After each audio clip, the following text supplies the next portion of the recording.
Good day, everyone. For today's lesson, we will tackle about the practice of religion.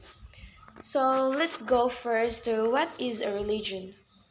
So religion is a social cultural system of designated behaviors and practices. The belief in a god or in a group of gods, many people turn to religion for comfort in a time of crisis.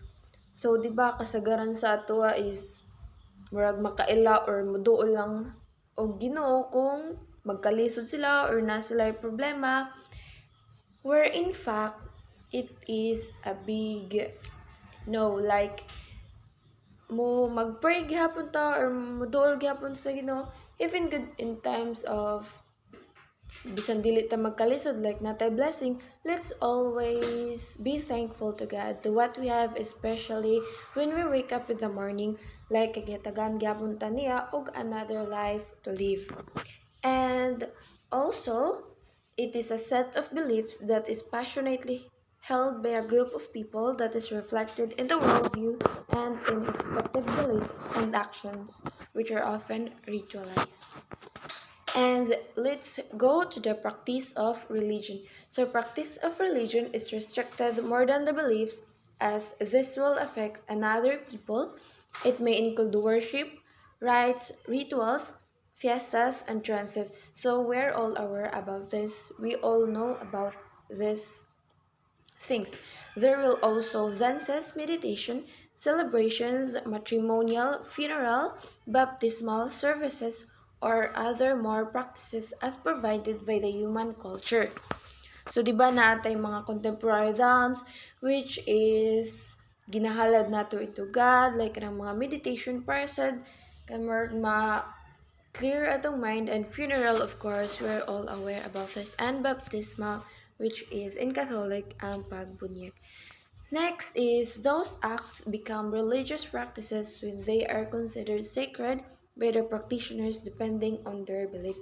So like for example, 'di ba a normal wine can be a normal, but when it is used to Holy Communion in Catholics, well, it is considered as sacred or a religiously related practice like I said sa mga contemporary dances, di ba? There are lots of contemporary dances, but when we use a song which is related to God and we gihalad na to siya sa God, well, it is a religiously related practices.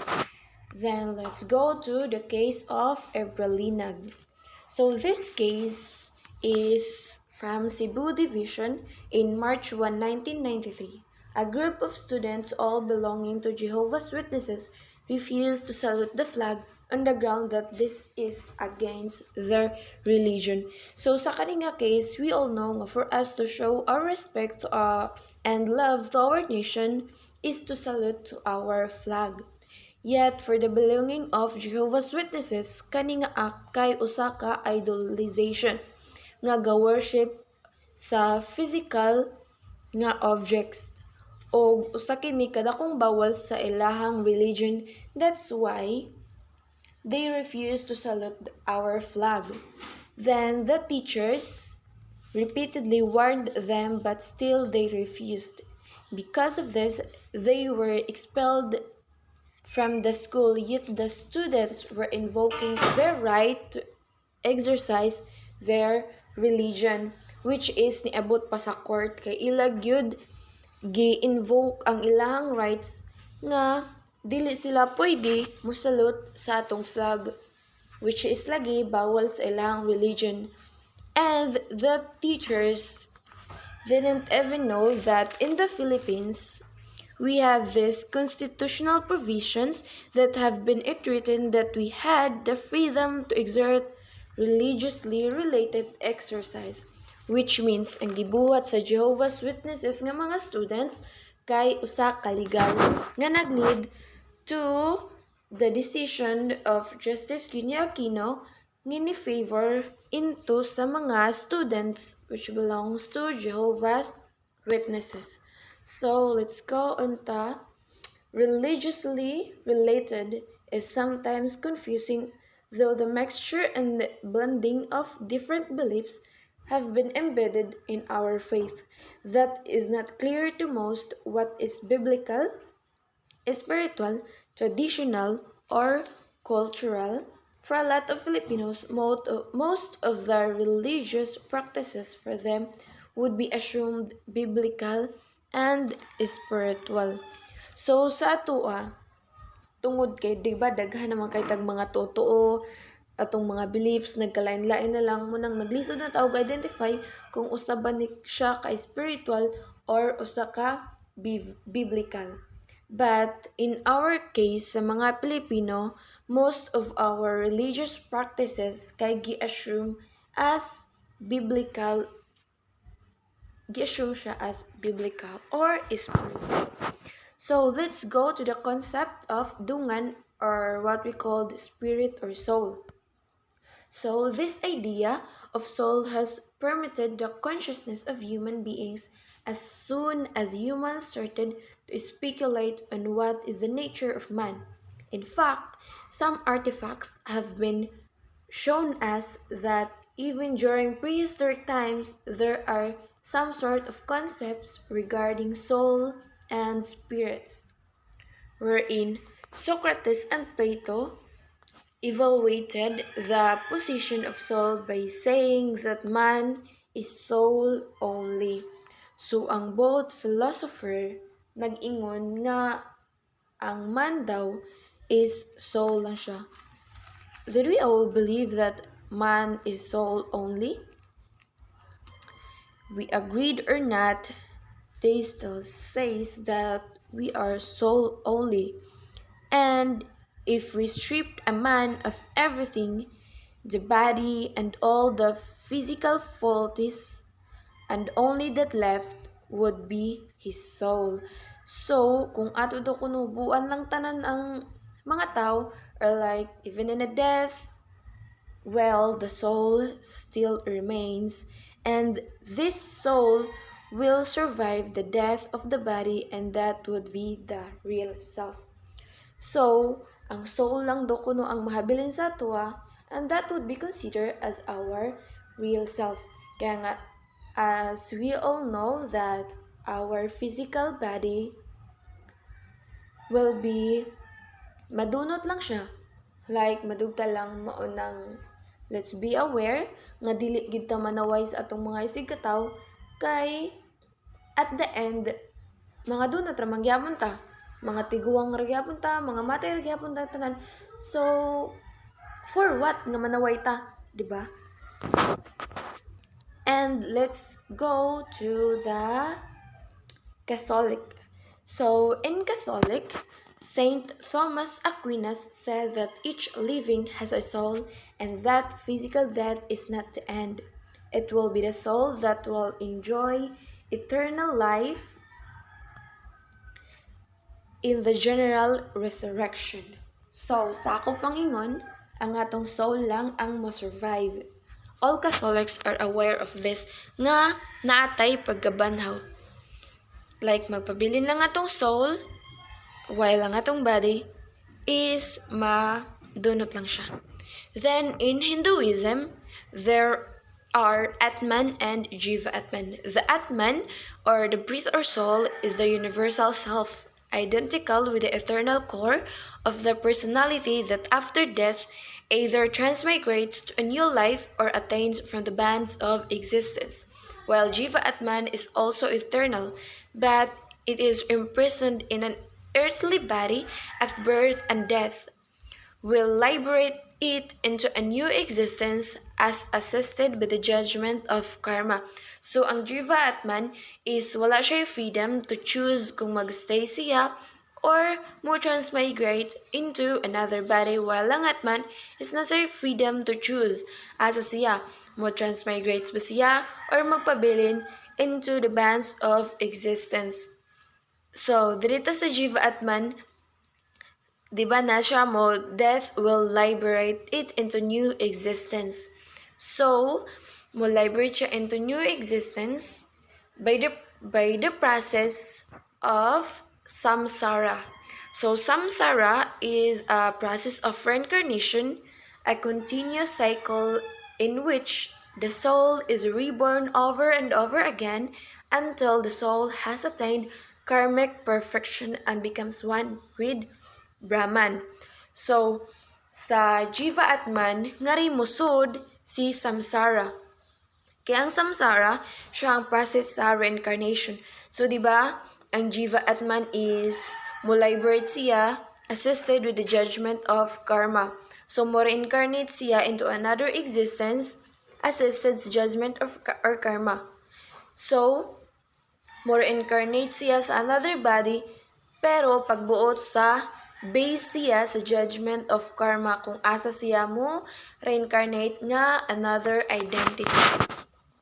So that is samsara, the process of reincarnation. While in Buddhism, they negate the concept not only of the individual self, but also the eternal self, which is the Atman, asserting that any sense of having an individual eternal soul or of partaking in a persistent universal self is illusory or something that is not real. In short, it is based on an illusion. So, ang mga Buddhism ilagi contradict ang belief sa mga Hinduism, which is they say nga ang mga belief sa Hinduism usa lang siya ka illusory or based lang siya sa illusion. Illusion lang siya sa mga Hinduism, mausad na ang belief sa mga Buddhism ila ginegates, gi-contradict ang belief sa mga Hindu. So let's go to the Muslims.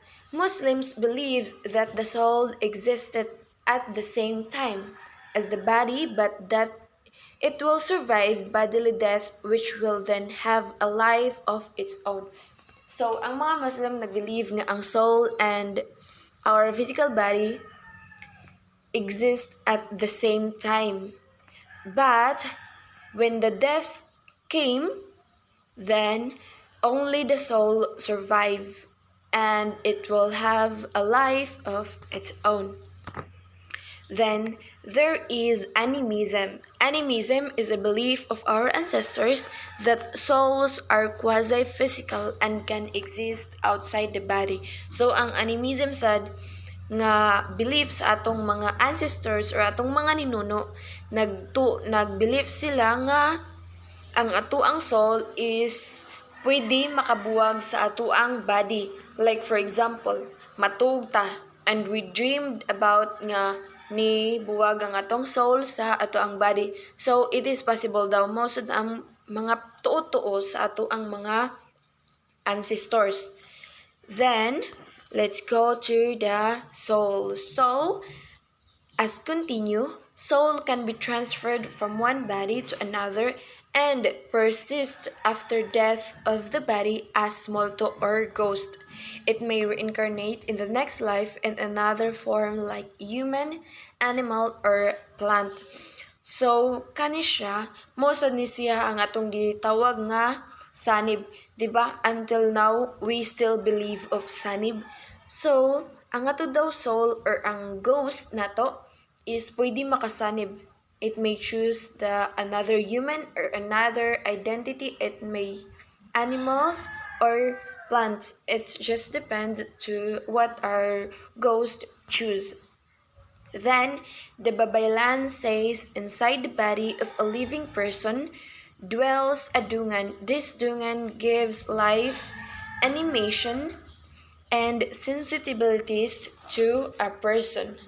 So kani siya ang mga babaylan nagingon pud sila nga ang atuang soul is naghatag nato og animation and sensitibilities sa atuang life.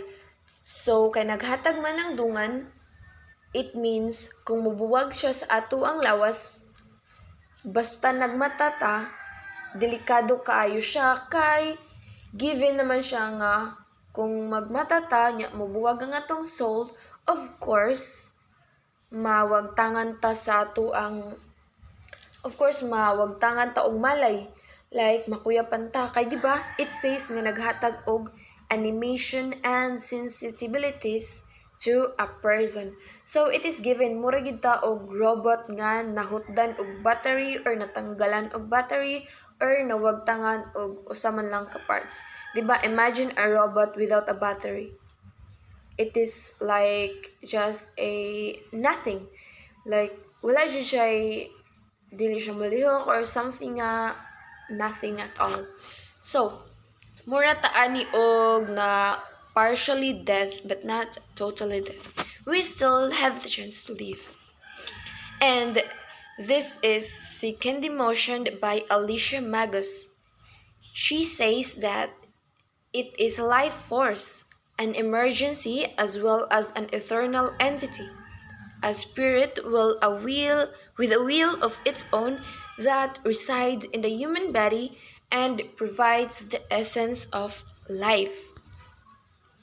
Let's go to the rituals and ceremonies. So, what comes first into our mind when we heard the word rituals and ceremonies? So, I'll give here some definitions. So, ritual refers to a group of actions which performed for their symbolic value. The purpose of rituals differs according to the society and the religious beliefs. So, di ba daghan man taog mga religions, so it means na po tayong mga rituals, but it depends na lang kung unsa ang atong religion o unsa ang belief sa ato ang religion. Then, ceremony is performed on a special occasion. The purpose of this is to bring people together on a specific occasion. Like, for example, wedding, birthdays, fiestas, di ba? Like, kita mga Filipino, it is the nature of us nga pag naay wedding or birthdays, dapat jud magkahiusa tanan natong pamilya. Like dapat jud ta magkapundok. So mo ni siya nga gitawag siya nga ceremony kay mag-gather man siya sa mga tao like sa atong mga loved ones, sa atong whole family, it will gather us into one and in one location. Then here are some examples of rituals and ceremonies.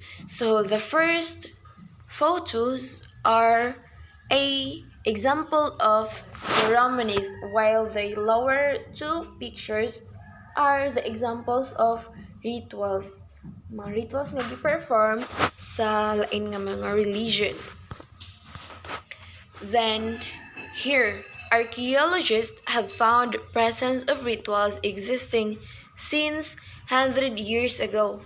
Acknowledge also that all known communities have their rituals, practices, and some form of religion. These religious rituals continues to exist even in societies that have tried to curb the presence of religion. In addition, according to a study done by SOCES, the main benefit of religion is the promotion of cooperation as an effective social mechanism. 1. Rituals are a pattern behaviors and a form of communication which signifies commitment to other members of the group. These rituals are manifestation of their beliefs, values, and basic ideas of that community. It shows out of the world that is considered good and bad, appropriate and inappropriate, acceptable and unacceptable. Hence, one participates in those rituals and others can see one's participation. It is public declaration of identification in that group. 2. It gives assurance that they will not be free riders. It tells the society that the person will do their share of the work. So this gives the definition of the rituals, like di ba mga free riders or kanang in short or ni sabay lang or nakisabay lang gid sila sa like usa sila ka members o sa ka religion. So murag nakisabay lang gid sila ba, wala gani sa ilahang own nga kon murag wala sila nakaambag kay tungod magsabay lang gid sila, just go to the flow, They don't have any concerns. Kung unsay concerns sa iba, mo na lang pod ila. It is very wrong. So when we are a member of a religion, dapat nasa tay contribution. Nasa tay mahatag nga maka-benefit tang tanan.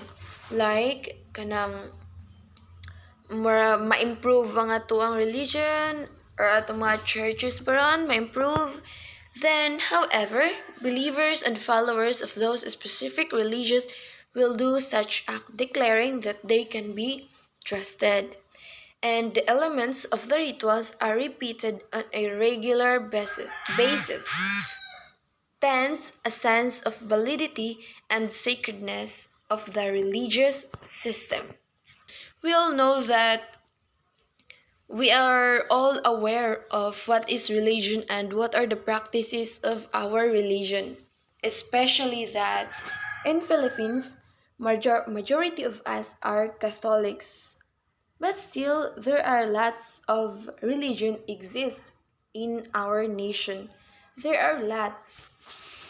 And the important here is even we belong to different religion, let's all respect each other, respect other religion, and also they will respect us because if we respect others, then we get also respect from them.